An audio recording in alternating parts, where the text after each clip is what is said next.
Easy physics বই থেকে এই পর্বে আমরা ঢাকা বোর্ড 2024-এর একটি সৃজনশীল প্রশ্ন সমাধান করব। টেক্সট বই পড়ে কোনো বিষয় যদি বা কোনো টপিকস বা কোনো অংশ যদি বুঝতে তোমার সমস্যা হয়, তাহলে তুমি এই ভিডিওর মধ্যে সেই সমাধানটা খুঁজে পেয়ে যাবে।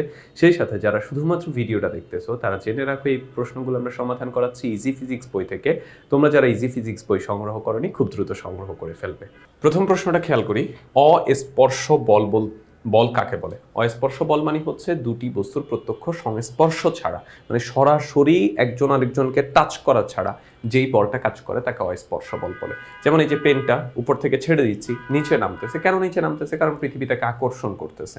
এখন এই ক্ষেত্রে যে আকর্ষণ বলটা, এটার জন্য পৃথিবী কি কলমটাকে স্পর্শ করতে হচ্ছে? কলমটাকে কিন্তু স্পর্শ করতে হচ্ছে না। এই যে স্পর্শ করা ছাড়া যে বলটা কাজ করে তাকে আমরা বলি অস্পর্শ বল। খ প্রশ্ন হলো, ভরবেগের সংরক্ষণ সূত্রটি ব্যাখ্যা করো।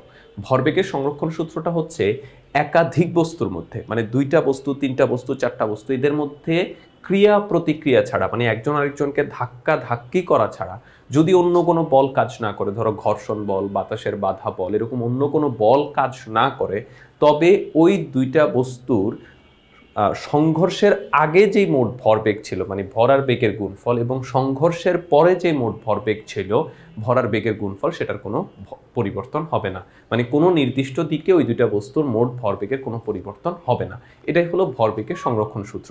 এখন ব্যাপারটা হচ্ছে এরকম যে, ধরো একটা বন্দুক থেকে গুলি করা হচ্ছে, তো গুলির ভর অত্যন্ত কম, বন্দুকের ভর অনেক বেশি। এখন গুলিটা যখন একটা স্পিডে বের হয়ে যায়, তখন তার একটা ভরবেগ লাভ করে, বন্দুকটাও সেই সমান পরিমাণ ভরবেগের কারণে পেছন দিকে একটা ধাক্কা দেয়। কারণটা হচ্ছে ওই ভরবেগের সংরক্ষণ সূত্র, যে যেই ভরবেগের সামনের দিকে ছুটে গেছে সেই ভরবেগে কিন্তু পেছনের দিকে ছুটে আসবে। এখন এই ক্ষেত্রে বন্দুকের বেগটা গুলির বেগের সমান হবে না। কেন? কারণ বন্দুকের ভরটা গুলির ভরের থেকেও অনেক বেশি হয়। তাহলে ভরবেগের সংরক্ষণ সূত্রটা হচ্ছে একাধিক বস্তুর মধ্যে ক্রিয়া প্রতিক্রিয়া ছাড়া যদি অন্য কোনো বল কাজ না করে, তাদের মধ্যে তাদের নির্দিষ্ট দিকে তাদের মোট ভরবেগের কোনো পরিবর্তন হবে না। অর্থাৎ তাদের সংঘর্ষের আগে মোট ভরবেগ যা ছিল বা সংঘর্ষের পরে মোট ভরবেগ একই পরিমাণ থাকবে। যেমন বন্দুক থেকে গুলি ছোড়ার সময় গুলি আর গুলির যেই ভরবেগ সেটা যতটুকু হবে, একইভাবে হচ্ছে বন্দুক আর বন্দুকের ভরবেগের পরিমাণ হচ্ছে একই রকমই হবে। গ নম্বর প্রশ্নটা দেখি, পুকুরটির তলদেশে পানির চাপ নির্ণয় করো। এখানে একটা পুকুরের কথা বলা আছে, যে পুকুরটির গভীরতা হচ্ছে 3 মিটার। পুকুরটির গভীরতা হচ্ছে 3 মিটার। তো 3 মিটার গভীরে পানির চাপ কত সেটা আমাদেরকে বের করতে হবে। তরলের অভ্যন্তরে কোনো বিন্দুতে চাপ নির্ণয়ের সূত্র হচ্ছে P সমান H ρ G।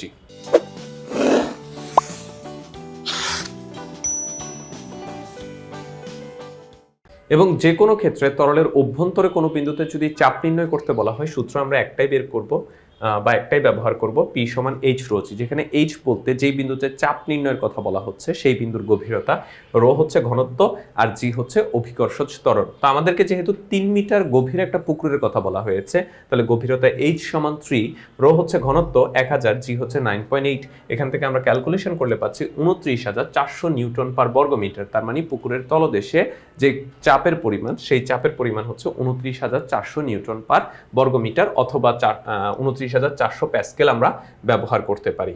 ঘ নম্বর প্রশ্নটা খেয়াল করি, বলটি পানিতে ডুবে যাবে কিনা। এখানে একটা বলের কথা বলা হয়েছে, যে বলের ভর হচ্ছে 200 গ্রাম এবং তার আয়তন বলা আছে 250 ঘন সেন্টিমিটার। তো এখন এই বলটাকে যখন আমরা পানিতে ছেড়ে দিব, তখন সেটা পানিতে ডুবে যাবে কিনা, পানিতে ডুববে কি ভাসবে, সেটা দুইটা বিষয়ের উপর নির্ভর করে।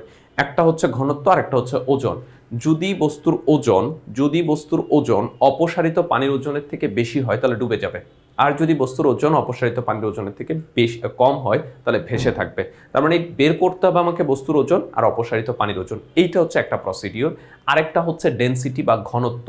যদি একটা বস্তুর ঘনত্ব অপসারিত তরলের ঘনত্বের থেকে বেশি হয় ওজনে যাবে, আর যদি অপসারিত তরলের ঘনত্ব বেশি হয় তাহলে ভেসে থাকবে। তাহলে আমরা দুইটা প্রসিডিওরে প্রশ্নটা সমাধান করতে পারি। একটা হচ্ছে বস্তুর ওজন এবং অপসারিত তরল ওজন বের করে তুলনা করে, আরেকটা হচ্ছে বস্তুর ঘনত্ব আর অপসারিত ঘনত্বের পরিমাণ বের করে তুলনা করে। তো দুইটা প্রসিডিওরে আমি তোমাদের সামনে সমাধান করে দেখাবো। এখানে দেখো, আমরা জানি রো সমান হচ্ছে m/v।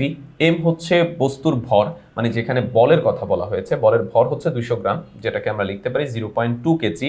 আর v হচ্ছে আয়তন। আয়তন কত বলা ছিল? 250 ঘন সেন্টিমিটার। ঘন সেন্টিমিটারকে ঘন মিটারে নিতে হলে 10⁻6 দ্বারা গুণ করতে হয়। ঘন সেন্টিমিটারকে ঘন মিটারে নিতে হলে 10⁻6 দ্বারা গুণ করতে হয়, তাহলে 250 × 10⁻6। তাহলে এখান থেকে রো সমান m/v, m এর মান হচ্ছে 0.2 আর v এর মান হচ্ছে 250 × 10⁻6। তাহলে এখান থেকে আমরা বলের যে ঘনত্ব পাচ্ছি সেটা হচ্ছে 800 kg/ঘনমিটার। বলের ঘনত্ব পাচ্ছি 800 kg/ঘনমিটার। এখন বলের ঘনত্ব যেহেতু তরলের ঘনত্বের থেকে কম, সুতরাং এই ক্ষেত্রে বস্তুটা ভেসে যাবে। এই পর্যন্তই আমরা এখানে অ্যান্সার ক্লোজ করে দিতে পারি। যে এখানে মাঝখানে একটা লাইন লিখে দিব, যেহেতু বলের ঘনত্ব তরলের ঘনত্বের থেকে কম, সুতরাং এই ক্ষেত্রে কি হবে, বস্তুটা ভেসে থাকবে। এরপর আমরা অন্য যে প্রসিডিউরে সমাধান করতে পারি সেটা হচ্ছে আমরা বস্তুর ওজন এবং অপসারিত তরলের ওজন বের করতে পারি। প্রথমে বলের ওজন বের করি। ডব্লিউ সমান হচ্ছে mg, m হচ্ছে 0.2 আর g হচ্ছে 9.8। এখান থেকে আমরা বলের ওজন পাচ্ছি 1.96 নিউটন। এবার বল দ্বারা অপসারিত তরলের ওজন ডব্লিউ সমান হচ্ছে v রো জি, v এর মান আমরা জানি, রো হচ্ছে 1000, জি হচ্ছে 9.8, তাহলে এখান থেকে আমরা পাচ্ছি 2.45 নিউটন।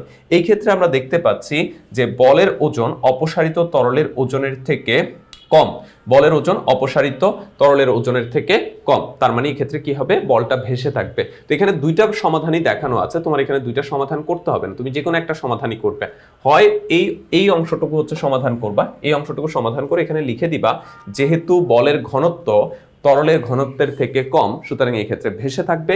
অথবা তুমি এই সমাধানটা করতে পারো, যেখানে বলের ওজন বের করবা, অপসারিত তরলের ওজন বের করবা, তারপর বলবা যেহেতু বলের ওজন অপসারিত তরলের ওজনের থেকে কম সেহেতু ভেসে থাকবে। অর্থাৎ দুইটা সমাধান না করে একটা সমাধান করলেই তোমাদের জন্য হয়ে যাবে। তো এটাই ছিল এই প্রশ্নের সমাধান। আশা করি তোমরা বুঝতে পেরেছো। আর প্রশ্নগুলো আমরা সমাধান করাচ্ছি ইজি ফিজিক্স বই থেকে। তোমরা যারা ইজি ফিজিক্স বই সংগ্রহ করনি খুব দ্রুত সংগ্রহ করে ফেল।